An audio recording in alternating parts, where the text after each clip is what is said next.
हंगामा है क्यों बरपा, थोड़ी सी जो पीली है। Police police police police police. यार खबर का गाना गा रहा हूँ। अच्छा अच्छा अच्छा अच्छा। हद हो गई है यार, डराई देते हो। वाह वाह।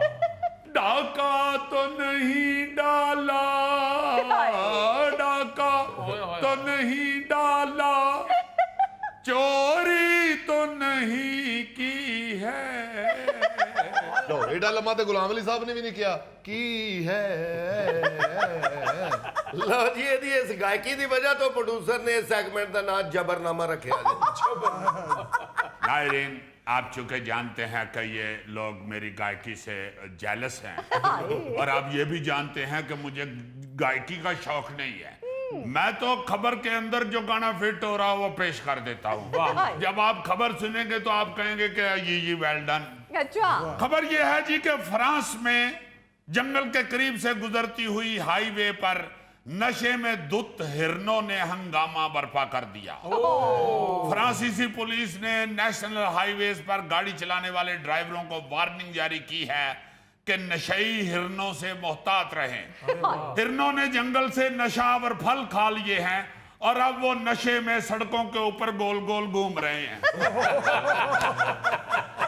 भाई आप जरा ये गौर करो कि नशे में मस्त होकर सिर्फ इंसान ही नहीं अपने आप से आउट होते, मासूम जंगली जानवर भी नशे में टुन होके कुछ भी कर सकते हैं। मैं तो ये सोच रहा हूँ कि फ्रांस के जंगल में भी कोई अनमोल पिंकी है। ये वैसे तुमने बात बड़ी अनमोल की है, मगर मैं तो ये सोच सोच के परेशान हो रहा हूँ कि हिरणों ने वो नशे वाले फल खा के सड़कों के ऊपर तमाशे कैसे किए होंगे। कुछ हिरन तो नशे में गोल गोल घूम रहे थे ना, तो कुछ हिरणों ने गाड़ी के आगे आगे कहा होगा, जगीरदारा तू आगे गड्डी नहीं जा सकती। और कई ज्यादा टन हिरणों ने तो शेर के घर के सामने जाके ऊंची ऊंची गाला कड्डियां होणगियां। बाहर निकलो वड्डिया शेरा, बड़ा जंगल च करदा फिरना इधर आ तेनू करके वहाइए।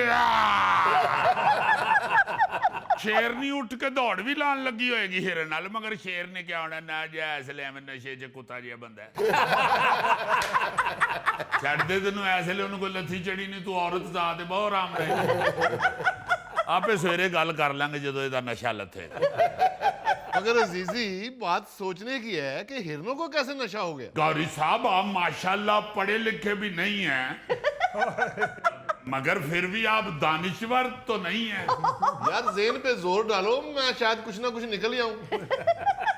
यार मेरे कहने का मतलब ये है कि जंगल में 100 जड़ी बूटियां होती हैं, भंग उगी होती है, बहुत सी ऐसी कुछ जंगली फल होते हैं जिनमें नशा होता है। अच्छा, वो कई हिरणों ने खा लिया और वटोन हो गए। उत्थे बस अजीब अजीब हरकतां करते फिरते ने, जानवरां नूं गालां कढदे फिरदे। ओए बांदरा ਉਹ ਚਵਲਾ ਸਾਰਾ ਦਿਨ ਨੰਗੀ ਪੈਰੀ ਫਿਰਦਾ ਰਹਿਣਾ। ਉਹ ਪਿਓ ਤੇਰਾ ਤੇ ਬੜੀਆਂ ਪਟੋਸੀਆਂ ਮਾਰਦਾ ਫਿਰਦਾ, ਤੈਨੂੰ ਜੁੱਤੀ ਵੀ ਨਹੀਂ ਲੈ ਕੇ ਦਿੰਦਾ। मैंने सुना कि एक शेरनी ने एक नशेई हिरन को गर्दन से पकड़ भी लिया और नशेई हिरन ने अगो आखिया कि गल सुन मेरी, छड़ दे गला मेरा, मैं औरत समझ के तेरी इज्जत करन दी। किस कदर फैल चुका है नशा कि जानवर भी नशेई हो गए। जी जानवर साहब, मेरा मतलब है गोगा साहब, ये ऐसे इत्तफाकन हो जाता है जैसे 2021 में किसी जाहिल मंशियात फरोश ने जी भारतीय गुजरात में भैंसों को शराब पिला दी थी। नहीं पूछो किस तरह, पूछो पहले पूछो। और तुसी चुप करो। हाँ जी, मैनू दसो किस तरह। हाँ देखो ना यार, आपको बेवकूफ बंदा हो तो बंदा उसे समझाए भी।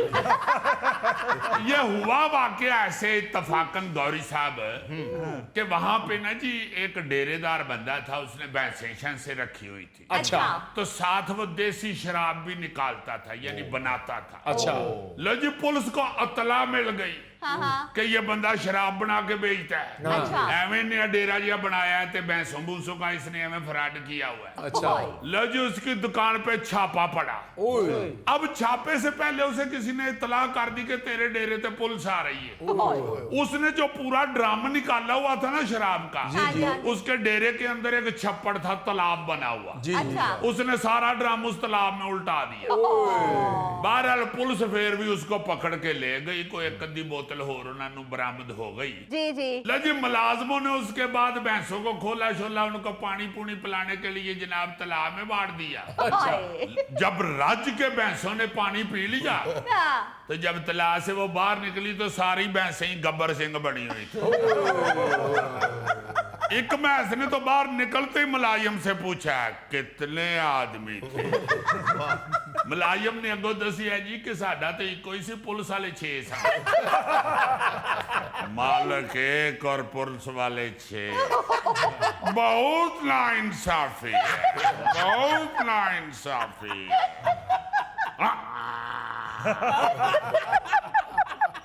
दीदी साहब सही खबर सुनाए। बस बेटे सारियां मझां नशे च हो गई। कोई बेचारी उल्टबाइयां लांदी फिरे, को कंधा च वजदी फिरे। एक मझ नूं किधरे पिंडे ते खारिश होई, उन्हें आके कंध नाल लैंजे पिंडा रगड़े है। पता नहीं उन्होंने खारिश ज्यादा सी या नशा ज्यादा सी, उन्हें सारा डेरा ही थले सुट दिया। भैंसे सारी नशे में गिरती पड़ती थी।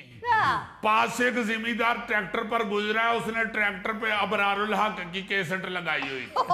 सारी भैंसों ने डांस शुरू कर दिया, नच मजा जन नच मजा जन नच मजा जन नच मजा जन नच। जी मुलाजिमों को जब महसूस हुआ ना कि इनका चाल चलन कुछ ठीक नहीं रहा, हाँ उन्होंने फौरन वो जो डॉक्टर होता है वेटनरी, उसको बुलाया। अच्छा। उसने आके भैंसों की हालत देखी, उसको भी समझ ना आया, खीर ओदी नजर पै गई तालाब वाल। अच्छा। और तालाब विच भुबके निकलन डे सन, शराब दी स्मेल पूरी फैली हुई। हाय हाय। वो मुलाजिमों को तो नहीं पता चला ना जी, वो चूंकि उधर बनती थी शराब, वो तो सारा दिन सूंघते फिरते थे। वो तो डॉक्टर जब आया ना तो उसको महसूस हुआ कि ये शराब की इतनी स्मेल क्यों आ रही। हाय हाय।